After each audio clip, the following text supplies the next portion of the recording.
And what's especially fun is watching the face of the child whose song you are learning, watching them just beam through the whole singing of it. You can just see the esteem that has been built up by this experience.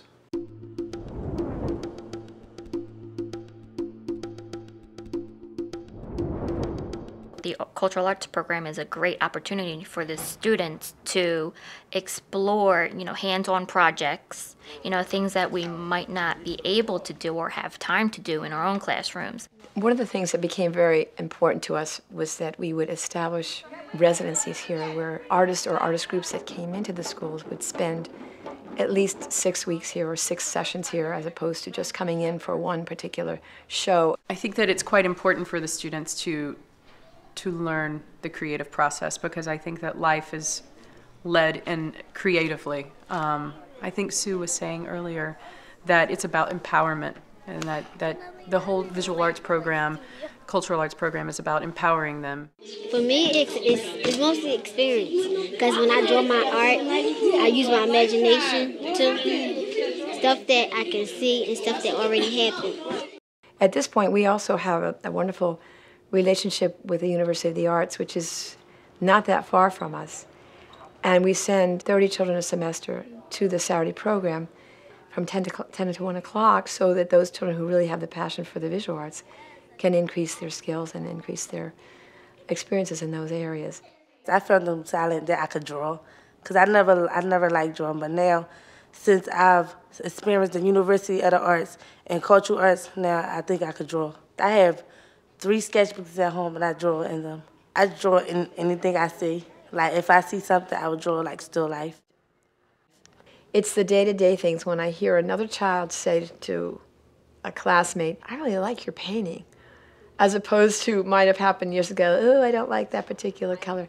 But for another child to say to a classmate, "You were really good in that. I love the way you danced," or "What great colors you're using," that to me is the accomplishment. I think that for myself and for many of our teaching artists, I think that art also is not this solitary thing where you're sitting in a room and making things by yourself, for yourself. Personally, and I don't think that this is a selfish statement, but I really enjoy getting the feedback and the energy and the youthfulness and the joy from youth. I just made this like snakes fighting over some type of food. So, like a fish jumped out the water. He didn't know where he was going. He asked the snake, and then one snake came over, tried to eat him. Then the next day, then the whole family just jumped and started trying to eat it, and just turned, and then fortunately they started biting at each other, and everything just came into commotion, and everything else, it just became total chaos. Many times we have reflection times. We will hold up a child's artwork, and it's very important that what do you like best about this art piece? Name one thing you like about this. And again, it has to be a positive remark.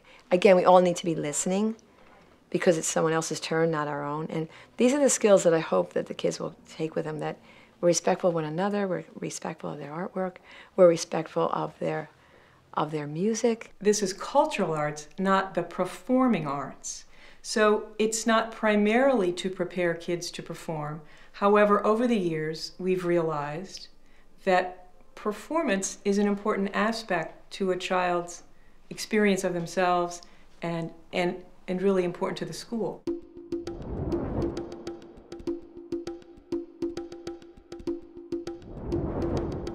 Shakespeare can seem like an impossible mountain to climb, and the language is weird, and it's not what they're used to, and the structure's weird. And so I've been exploring ways to slowly introduce people to this kind of a foreign language. Unique New York. Unique New York. You know you need. You know you need. Unique New York. Unique New York. There's so many different things all at the same time. It's the language plus acting, plus speaking in front of their peers, plus being physical with the language. And so I had this idea that if we started with just some of the words from the scene and really figured out what the feelings of the words were, that maybe that would help with the scene. Jealous. Yeah, but hit that S. Let me hear that S. Jealous. Good. Can we all as a group say jealous and make it sound like you want something? It's especially fun and exciting when you have somebody who's shy or doesn't like to speak up in class much or holds himself in reserve. Say distemperature and put stuff into it. With middle school students, teaching them the language of the body and what we say by where we look, by how we move, by how close we are to someone, by whether you're looking in someone's eyes or not, or looking away, that we communicate through that, and that there's a whole language of the body. You don't even need to know what they're saying to know what's going on. It helps if you go to a job interview or if you go into apply for a special high school or anything that you're doing, knowing how to talk to someone, how to shake their hand, what it says about you by how you behave. I think it's like giving them the key to the kingdom. Last year we were invited to a fundraiser party, and it was a demo and also just an opportunity for funders to meet the students. And I had numerous people say to me, I've never met such self-possessed and mature 7th graders. And it felt like this enormous victory for me and for them that they did all that we had practiced. This was another moment where I was truly a proud principal, because now we were taking students outside of their environment to a place where they had never gone before, where they had to dialogue with folks, they were introduced to people, they had to speak, and our students were absolutely fabulous. And they shook hands and they introduced themselves and they talked about their project and they talked about Romeo and Juliet, which is what we were working on. And they incorporated all of the work in this other situation. And it was really exciting. And to me, that's the gift of acting. It's not just what you do on stage, but it is how you live your life. Give me that. I really, really believe that education is a justice issue and that all children everywhere need opportunity. They have the potential to be great, and they can see a glimpse of that in some of the, their participation in these programs. It's evolved into something really big because students want to be involved. Their parents want to be involved. What's important to remember, no matter what you're trying to create, is to look around you and to take what you have, your own passion, your own interests, your own skills, and then supplement those with other people who have skills that you don't have and have the passion, and you just keep building this base. To have people like Sue saying, we're going to do this, and having Bainbridge House saying, we're going to do this and we're going to make sure that these kids have arts in the school is vital and probably the most important element. When I see students helping one another, when I hear them repeating some of the same lessons that I've taught them to their peers, it says yes, that somehow the program is successful, that all that we've told them has meaning to them, and that they want their peers to rise to that same level.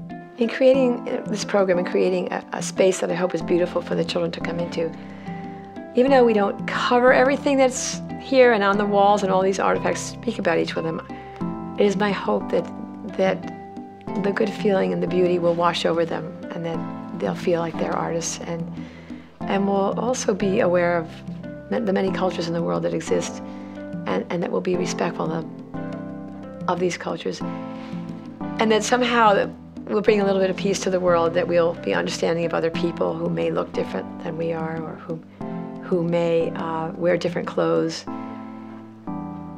And so that's my hope.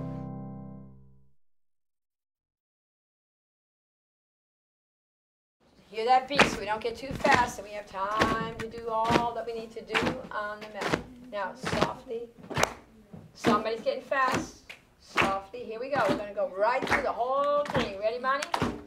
Ready, and go. The name of this class is Cultural Arts. We study the cultures of the world through the arts. The 4 art forms we use to learn are visual arts, music, drama, and dance. And a 1, 2, 3,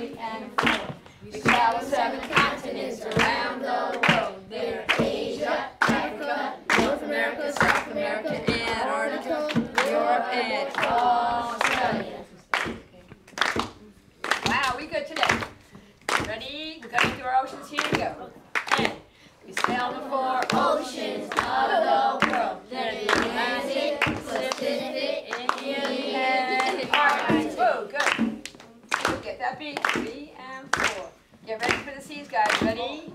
And we sailed meant to the sea and the Caribbean Sea. Many other seas are swung around the map. If we keep on traveling, we'll find them in the map. Some have colored names we will gladly say. The Red Sea, the Black Sea, the Yellow Sea, the White Sea, of course, are bodies of water that ships can sail across. Get ready for the finale, which is our what? Ending. Here we go. Ready? And everything is art.